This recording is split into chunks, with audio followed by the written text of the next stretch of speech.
Então, vamos ter aqui um vídeo sobre um exercício prático sobre a Lei Duque, que é o tópico que atualmente estamos a ver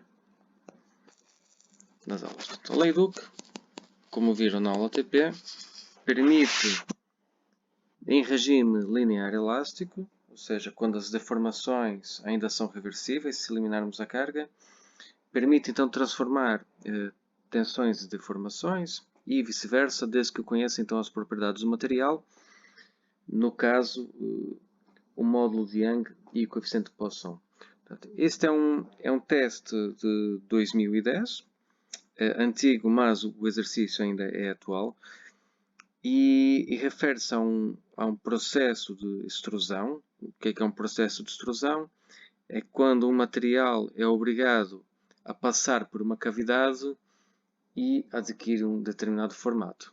O exemplo mais típico para saberem o que é uma extrusão, parecida com a que aparece nesse exercício, é, por exemplo, quando brincam com os vossos primos mais novos ou irmãos mais novos, ou mesmo se lembrarem de quando eram crianças, quando tinham que fazer brincadeiras com plasticina e, portanto, passavam a plasticina por um determinado objeto mais pequeno, com formato de quadrado, círculo, portanto, espremiam a massa e ela saía por um tubinho com determinado formato.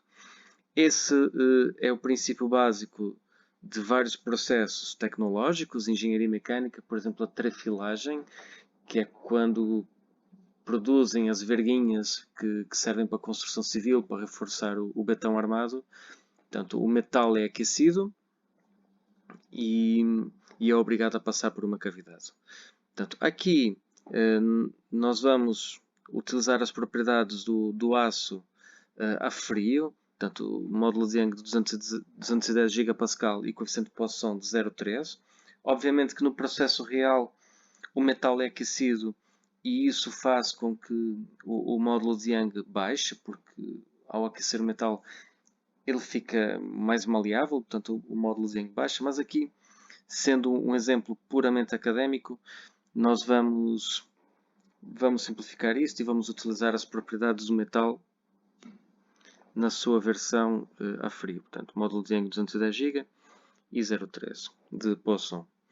Portanto, vamos assumir então que o nosso metal tem uma secção inicial de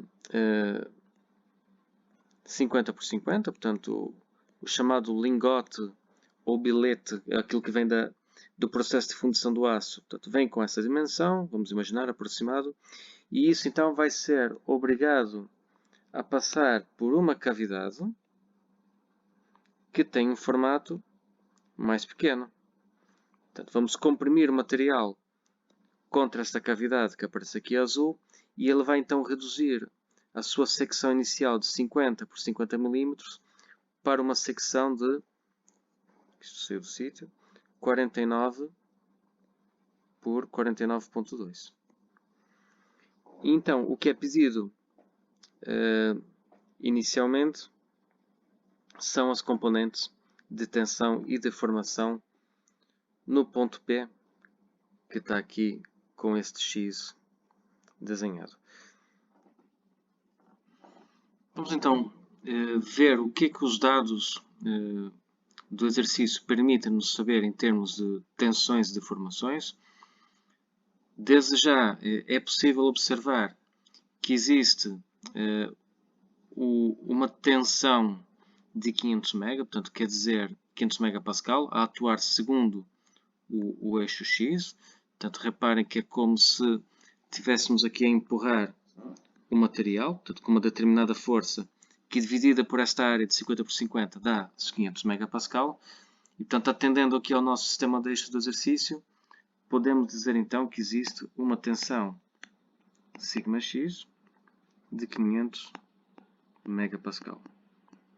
Portanto, nada é dito sobre as tensões em Y e Z, que na verdade vão ser a força, ou vão representar a força sobre a área que as paredes do mecanismo de extrusão faz para que o material não salte fora, portanto, do canal de extrusão. Portanto, serão então incógnitas do nosso exercício. Em termos de deformações, nós sabemos então que vamos passar de uma secção de 50 por 50 no plano YZ, portanto, atendendo ali ao nosso sistema de eixos, é no plano YZ, e isso então será reduzido para uma secção menor, portanto, olhando ali ao nosso enunciado, onde vamos ter então 49.2 segundo Z e 49 mm segundo Y. Isso então vai nos permitir calcular quer a deformação em Y, quer a deformação em X. Portanto, vamos utilizar a típica expressão para se calcular a deformação ao longo de uma direção, portanto o ΔL sobre L. Portanto, vamos fazer isso então em Y. Vamos então ter uma redução de um L final em Y de 49 mm, menos o comprimento inicial, a dividir pelo comprimento inicial. Portanto, ΔL sobre L inicial. Isso então vai nos dar uma deformação segundo Y de menos 0.016, não há unidades, como sabem, comprimento sobre comprimento. Vamos ter uma deformação segundo Z, utilizando também o ΔL sobre L, que será 49.2, comprimento final. Desculpem que eu fiz aqui alguma asneira. 49.2 menos o comprimento inicial sobre o comprimento inicial, e isso então dá-nos uma deformação em Z de menos 0.02. Sobre a deformação em X, que ao fim e ao cabo é quanto o material vai ter variação segundo a direção X, nada é dito, e portanto a nossa deformação X não é conhecida. Portanto, conhecemos em termos de tensões e deformações normais, então uma das tensões e duas das deformações, não conhecemos outras três. Uma nota aqui sobre as componentes de corte. As componentes de corte é dito no enunciado que para efeitos simplificativos, eu vou aqui sublinhar, para efeitos simplificativos não existe atrito. Portanto, aliás, o enunciado é bastante claro, portanto, e diz que não há tensões de corte entre as paredes do tubo de extrusão e o metal a extrudir. Portanto, obviamente, considera-se que há muito boa lubrificação entre o metal que está a ser extrudido e o canal extrusor. Na prática, isso obviamente não acontece, mas é uma hipótese simplificativa que estamos aqui a assumir. Então, vamos então colocar aqui, portanto, simplificação do enunciado. Todas as tensões de corte, portanto, tal XY igual a tal XZ igual a tal YZ, vão ser igual a zero. Portanto, por conseguinte, como as deformações de corte são obtidas através do produto entre o módulo de corte e a deformação de corte, portanto, se as tensões de corte são nulas, as distorções angulares também serão nulas. Portanto, já agora, vamos colocar então aqui, os gamas também serão iguais a zero. Portanto, posto isso então, vamos utilizar a lei Duque para resolver a nossa linha A. E, portanto, a lei Duque é composta por 6 equações que relacionam tensões e deformações. 3 destas equações são para as componentes de corte, portanto não iremos precisar.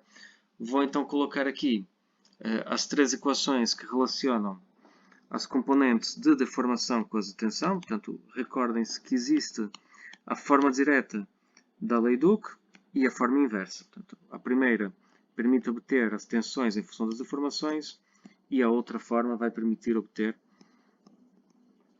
as deformações em função das tensões. Portanto, ambas são válidas. Portanto, aqui eu vou utilizar então a fórmula que permite determinar as deformações em função das tensões, mas poderiam usar a forma inversa, porque isto na verdade vai-vos dar um sistema de equações. Portanto, eu vou colocar aqui as fórmulas. Portanto, vocês têm isso tudo nos vossos apontamentos teórico-práticos disponíveis no YouTube e no e-learning, tanto da UA.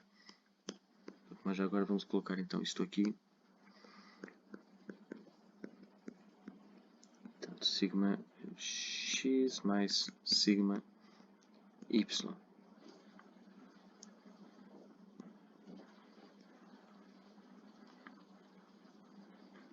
Aqui um bocadinho para o lado.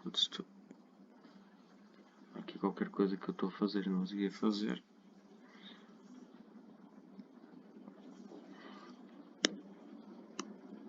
Muito bem, pessoal. Isto então é um sistema de equações onde vamos então substituir aqui no sigma x, vamos então colocar tudo com unidades consistentes, portanto vamos utilizar Pascal.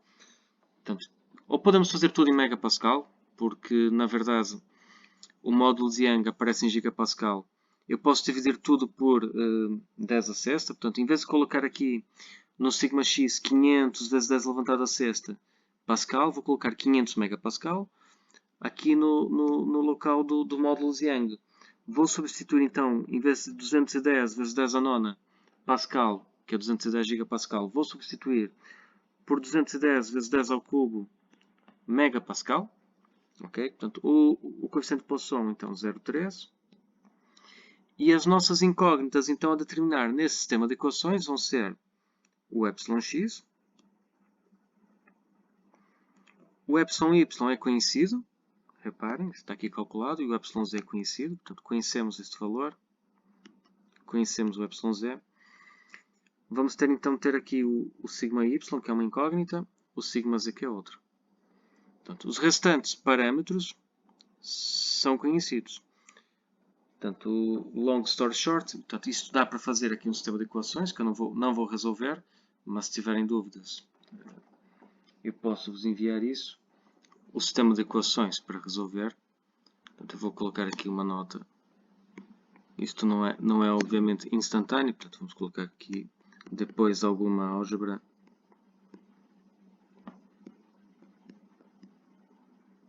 Portanto, qualquer questão também contactem, por favor.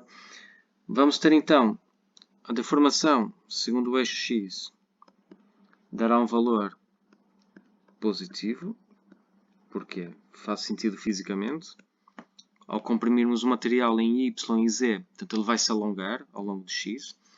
E depois vamos ter as tensões segundo o y e z, que são tensões compressivas, portanto são tensões que não deixam o material fugir do molde, por assim dizer. E vamos ter então aqui valores de 4.867 megapascal em y e em módulo, e segundo z, menos 5.508 megapascal. Portanto, reparem, portanto, são valores extremamente grandes. Portanto, não há muitos materiais que resistam tais esforços. Portanto, do ponto de vista físico, esses valores são excessivos e comprovam a necessidade de termos que aquecer o material para realizar um processo de extrusão. Portanto, se queriam uma prova física, é esta. Portanto, esses valores só são possíveis academicamente. Portanto, na prática é preciso aquecer de forma que o módulo de Young baixe e ao módulo, baixando o módulo de Young, portanto, vamos ter tensões inferiores nas paredes do extrusor para conseguir realizar o processo de extrusão. Portanto, não há tensões de corte e por isso então já temos então definidas as 3 tensões normais e as 3 deformações normais ou extensões lineares. Isso então resolveria a linha A deste exercício, que seria 50% da cotação.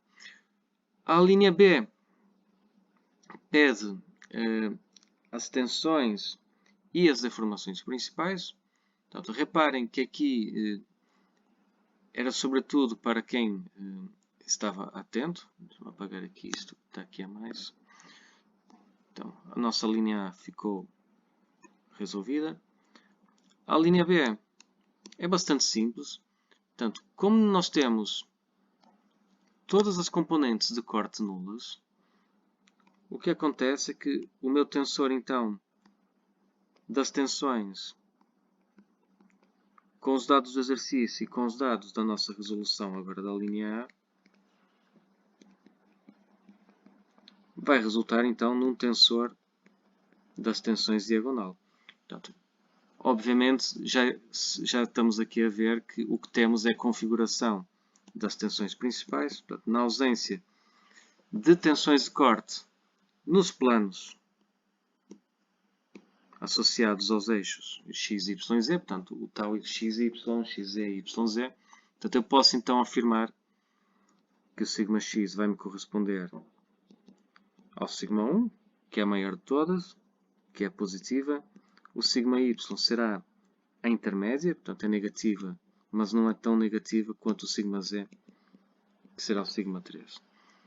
Ok, portanto isso então vai se aplicar igualmente no caso das deformações, ou seja, vamos ter então o nosso εx será o ε1, o εy será o ε2 e o εz será o ε3. Portanto, a linha B era bastante simples de se resolver.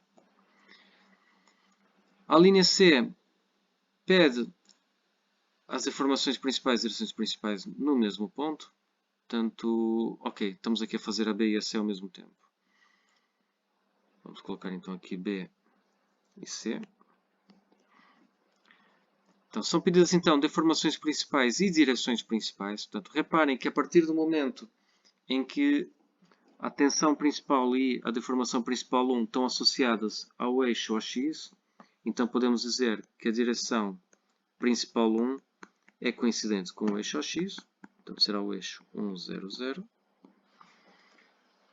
Do mesmo modo, a direção principal 2 vai estar coincidente com o eixo OY, porque o σy é igual ao σ2 e o εy é igual ao σ2. E por analogia, então, a nossa terceira direção principal será o nosso eixo OZ. Portanto, bastante simples também esta linha. Finalmente, para a linha D, a máxima tensão de corte no ponto em análise, portanto, o nosso ponto P, e a direção em que ocorre. Ora, nós sabemos que a máxima tensão de corte, eu posso fazer até aqui um círculo de Mohr, A3D. Portanto, a máxima tensão de corte, se nós colocarmos aqui no espaço, desculpem, já vou apagar isto, não é isso que eu queria. Portanto, no espaço das tensões, portanto, tensão normal, tensão de corte. Portanto, vou colocar então aqui o σ1, vamos ter aqui o σ2 e o σ3. Por acaso o σ1 não precisava estar aqui tão longe. Vamos voltar a fazer isto.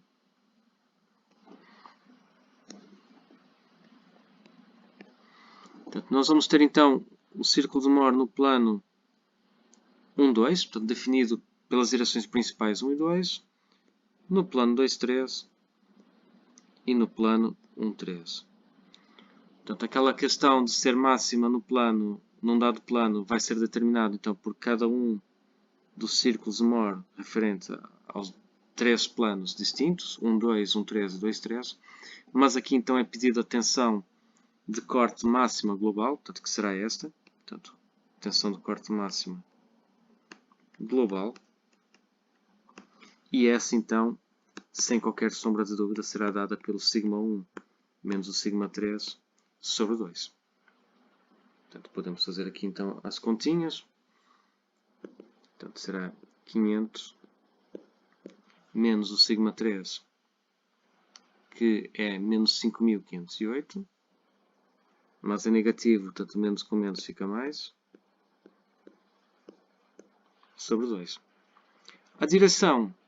Nós sabemos que a direção de corte máximo aparece sempre a 45 graus com os eixos principais, portanto 90 graus no círculo de Mohr corresponde a 45 graus. Por isso, a forma mais simples de se fazer isto, a partir do momento que sabemos que o N1 e o N3 são vetores unitários, portanto, e aqui até coincidem com o eixo X e o eixo Z, basta-me fazer então a soma vetorial do vetor N1 com o vetor N3 e sei que o vetor resultante tem que ser a 45 graus, porque a norma disto é 1, a norma disto é 1. Portanto, dá um triângulo retângulo com dois lados iguais, portanto a hipotenusa, que é o vetor resultante, vai ser a 45 graus. Portanto, esta direção que eu estou aqui então a fazer a verde é a direção na qual atinge o corte do seu valor máximo. Portanto, e pode então ser obtido com a soma vetorial do N1 mais o N3, e vou dividir pela norma, portanto, por teorema de Pitágoras, a norma aqui do vetor resultante é raiz de 2, e portanto vou dividir isto por raiz de 2. Portanto, reparem que o N1 é o vetor OX, o Z é o 3 é o OZ, portanto vou obter então este vetor, que depois posso então racionalizar e dividir pela norma. Portanto, vamos terminar então com o vetor raiz de 2 sobre 2, 0, raiz de 2 sobre 2. Portanto, isso então resolvia este exercício. Portanto, este teste tinha dois exercícios. Este seria o primeiro sobre Leduc. Um segundo exercício sobre extensometria, que será então objeto de outro vídeo, está bem? Portanto, obrigado pela atenção e dúvidas, usem as aulas ou os meios habituais de comunicação com os vossos docentes, Teams, e-mail, etc.